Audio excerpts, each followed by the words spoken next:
This is Lance Smith here with Zevi Eckhaus, Culver City quarterback, after their 32-27 massive defeat of Lawndale. Lawndale is the Division III reigning champions and the reigning 2A state champions. Just a year ago, you guys were in Division 7, and you guys just knocked off the Division III and state champs. How does that feel, and what does this mean to your program? It feels great. I mean, first off, I want to thank God. I want to thank my parents. I want to thank my family, friends, coaches, all of them. I wouldn't be here if it weren't for them. But it feels incredible. You know, we've been working hard all off season.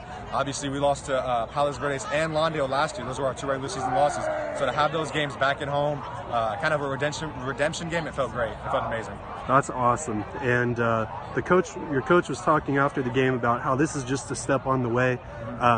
You know, Lawndale is way ahead of most of the other teams in your league. Yeah. If you guys play like you did tonight, you should clean up league title without much of trouble. But what are your goals going ahead for the rest of the season in the playoffs? Just take it game by game. You know, not try and think, oh, we got to go championship right now. You know, just take it game by game. Obviously, week 8, we're going to prepare for that. Take it day by day. But the ultimate goal in the end is to win a championship. This feels great. It feels amazing to be 7-0. But at the same time, we want to cap it off with a ring at the end of the season. So Palos Verdes is who you guys beat 55-52, I think, a few weeks ago. They're probably the only team that you guys have played so far this year that's on the level of Lawndale. What did that close victory do to help prepare you guys for this? And how is it going up against such a good team when most of the teams you guys have faced this year have not been even close to your level? It was huge for us, you know, because obviously we made some mistakes. You know, 52 points, that's a lot of points. And, you know, the offense had mistakes as well, but it was a learning game, you know. It kind of showed us what adversity felt like to play a good team like that. And it kind of taught us that we can't come out and slack off, and we just got to get right to it, you know. So we learned from those mistakes, and we were able to apply it to next week and this week right here. So Lawndale, frankly, was bigger than you guys and faster than you guys, and we know that they play physical. That's their MO. How were you guys on both sides of the ball? Let's start with offense. Talk about your offensive line and what it is about them that was able to hold off a much bigger and faster opposing front seven. Well, our offense actually consists of 3 new starters this year. We got right tackle Dylan Nichols, right guard Mason, forgot his last name, sorry. We got our center Isaac, and then of course we have Blake and David, our returning starters. But it was huge. It was huge. You know, they believed in themselves. They had confidence. We had belief in them and confidence in them, and they just executed. You know, it was all about heart, and they showed it today.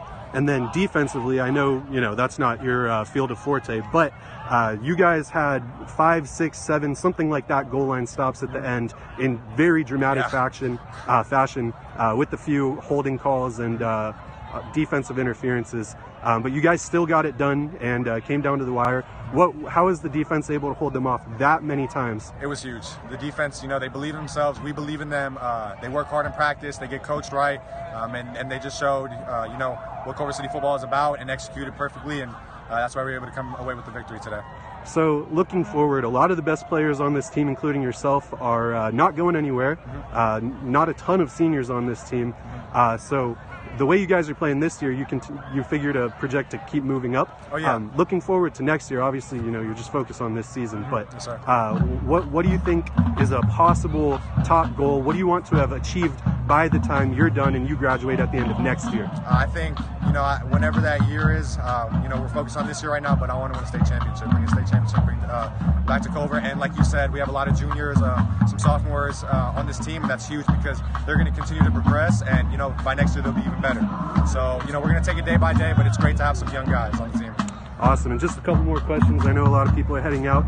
So you guys have a lot of receiving threats, and your running back can play in the slot. How does it help you as a quarterback to have so many guys who are great at not just catching the ball, but running routes and getting themselves open against a really fast secondary? It's huge. And, you know, those guys across the line, they all have offers, and they are well deserving of them. And it's huge for us. It's huge for the offense, and that's why we have such a successful offense. And speaking of offers, you're probably putting up the best stats with the unbeaten record to match in all of Southern California.